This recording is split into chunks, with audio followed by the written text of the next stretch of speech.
खुलुमबाय स्टुडिअ दं आं राकेश रामसियारि बे समाव चन्दन ब्रह्मखौ लानानै बिपिएफनि एमसिएलए बिथां मुनमुन ब्रह्मआ खुगा बेखेवदों। मुनमुन ब्रह्मआ बे समाव गोख्रों बाथ्राजों चन्दन ब्रह्मखौ बुंनायखौ नुनो मोनदों। चन्दन ब्रह्मखौ बुंदों बे समाव बिपिएफ नागारनानै इउपिपिएलआव जगदान जायोब्लाबो बिपिएफआ जेबो खहा जाया बिथां थांनायाव होननानै बुंदों बिथां मुनमुन ब्रह्मआ। जोंनि दलखौ एंगारनानै थांनो नागिरनायाव जोंनि दलाव बेसेबां खथि खालामगोन बा बिथाङा गाव बेसेबां मानसि लानानै थांफानो हागोन बेखौ जोंहा सन्देह दङ। जोंनि दला बिथांनि थांनायजों जोंनि बिपिएफ दोलोआ मालाबाबो खथि जाया। बिथाङा बुंदों थांनाय समाव चन्दन ब्रह्मआ सासे गोख्रों दैदेनगिरिमोन। बै समाव बिपिएफनिफ्राय मन्त्रि महरै बिथांखौ सायख'नाय जादोंमोन आरो बिथाङा मन्त्रि महरै बिबान लानानै गोबाव सम खामानि मावदोंमोन। नाथाय बिथाङा थांनाय बिसायख'थियाव जेननाय आरो बिथाङा जे 3,000 बा बेनि गोबां सुबुं लानानै इउपिपिएलआव जगदान जागोन नाथाय बे बेसेबां गनायथाव। बिथाङा बुंदों बे समाव बिथाङा थांनायाव चन्दन ब्रह्मआ इउपिपिएलआव जगदान जानायाव बिपिएफ राजखान्थि हान्जाया जेबो खहा जाया होननानै बाथ्रा बुंनायखौ नुनो मोनदों। बिथाङा थांनाय समाव गोख्रों सासे मन्त्रिमोन आरो मन्त्रि थासेयावबो जे गावनि बियाबाव बिथाङा जेनदों दा बै बाथ्राखौ मख'दों बिथां मुनमुन ब्रह्मआ। बारग' मन्त्रि चन्दन ब्रह्म बिथांनि बिसयै आंहा बुंनांगौ जेबो गैया। बिथाङा सासे गोख्रों मन्त्रि आसामनि केबिनेट मन्त्रि समाव गावनि इलेक्सनाव बिथाङा जेनदों। बै समावनो इसे गिदिर पदबि केबिनेट मिनिस्ट्रि समावनो जुदि बिथांखौ रायजो राजाया फोथायाखै बा दिनै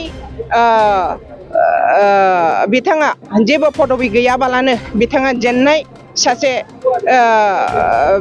केन्डिडेट जेननाय दलनि केबिनेट मन्त्रिनिफ्रायबो बिथाङा केबिनेट मन्त्रि थासान्दियावनो बिथाङा जुदि जेनदोंबा दिनै जोंनि दलखौ एंगारनानै थांनो नागिरनायाव जोंनि दलाव बेसेबां खथि खालामगोन बा बिथाङा गाव बेसेबां मानसि लानानै थांफानो हागोन बेखौ जोंहा सन्देह दं। आरो मुनमुन ब्रह्मआ बुंदों दे बे समाव बिथाङा इउपिपिएलआव थांनायाव बिपिएफ राजखान्थि हान्जाया जेबो खहा जाया होननानै बुंदों बिथां मुनमुन ब्रह्मआ। बे समाव बिथाङा चन्दन ब्रह्मआ बे समाव इउपिपिएलआव थांनायाव जेबो खहा जाया बिथाङा सासेबो मानसि लांनो हायाबो होननानै बुंदों बिथां मुनमुन ब्रह्मआ। बे समाव नोंथांमोना बड'लेण्ड बुब्लिनि गेजेरजों मुनमुन ब्रह्मआ चन्दन ब्रह्मनि सायाव गोख्रों बाथ्रा बुंनायखौ नुनो मोनदों। बिथाङा बुंदों जे थांनाय समाव बिथाङा बिसायख'थि जेनदोंमोन आरो बे समाव बिथाङा थांनायाव बिपिएफ राजखान्थि हान्जाया जेबो खहा जाया होननानै बुंनायखौ नुनो मोनदों।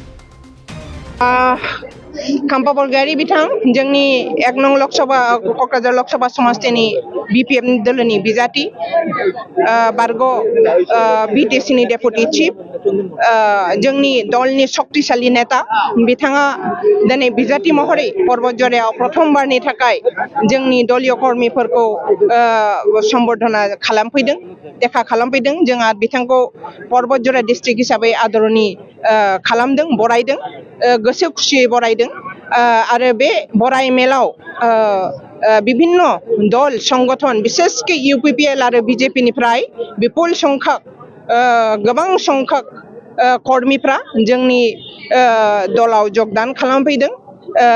बिपिएफखौ फोथायनानै प्रमद बर'जों इउपिपिएलजों जेबो जाला होननानै प्रमद बर'आ 4 बोसोराव रायजो राजा बिटिसिनि रायजो राजाखौ थगायजोब्बाय लन्चित बन्चित खालामजोब्बाय। बे अनुभब खालामनानै बिथांमोनहा दिनै दले बले जोंनि बिपिएफ दोलो आरो खाम्फा बरगयारिखौ देरहाहोनो थाखाय जोंनि दलाव जगदान खालामफैदों। 12 तारिखआव बारग' मन्त्रि चन्दन ब्रह्म बिथाङा इउपिपिएल दोलोआव 3,000निबो बांसिन मानसि लाना जगदान होगोन बिदिखौ मा बुंदों? बारग' मन्त्रि चन्दन ब्रह्म बिथांनि बिसयै आंहा बुंनांगौ जेबो गैया। बिथाङा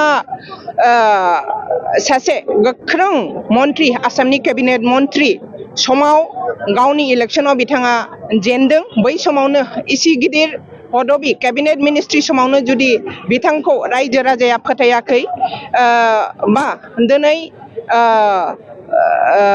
बिथाङा जेबो पदबि गैयाबालानो बिथाङा जेननाय सासे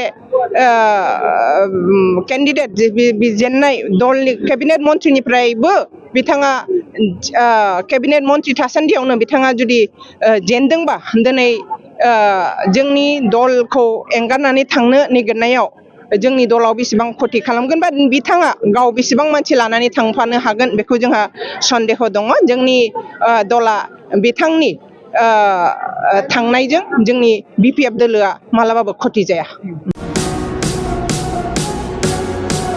मोनसे गोजोनथाव फोसावथाय बैसागु फोरबोनि रंजाथाय समावनो फरायसा आरो फरायसुलिफोरनि थाखाय बावखुंग्रि फोरबोआ लानानै फैदों मोनसे बादायलायनाय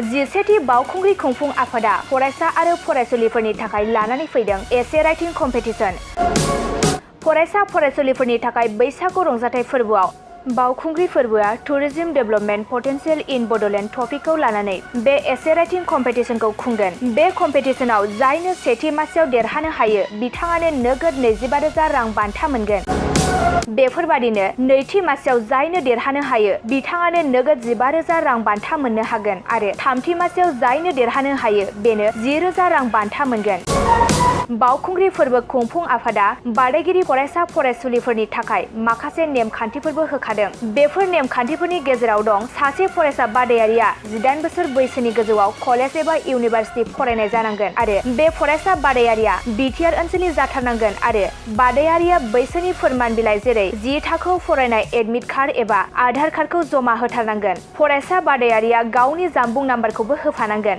आरो बे एसे राइटिं कम्पिटिशनाव इंराजि एबा बर' रावजों 800निफ्राय 1000 सोदोब लिरनांगोन फरायसा आरो फरायसुलि बादायारिफोरनो बेखौबो मिथिहोनाय जायदि फोरमान बिलाइ जमा होनाया फैगौ 10 एप्रिलाव जोबथा जागोन आरो बे एसे राइटिं कम्पिटिशननि फिथाइखौ फैगौ 12 एप्रिलाव फोसावगोन गोबां बाथ्रा मिथिनो थाखाय 9678278934 9395532495 जानबुं नाम्बारनि गेजेरजों खौरां लाहरनो हागोन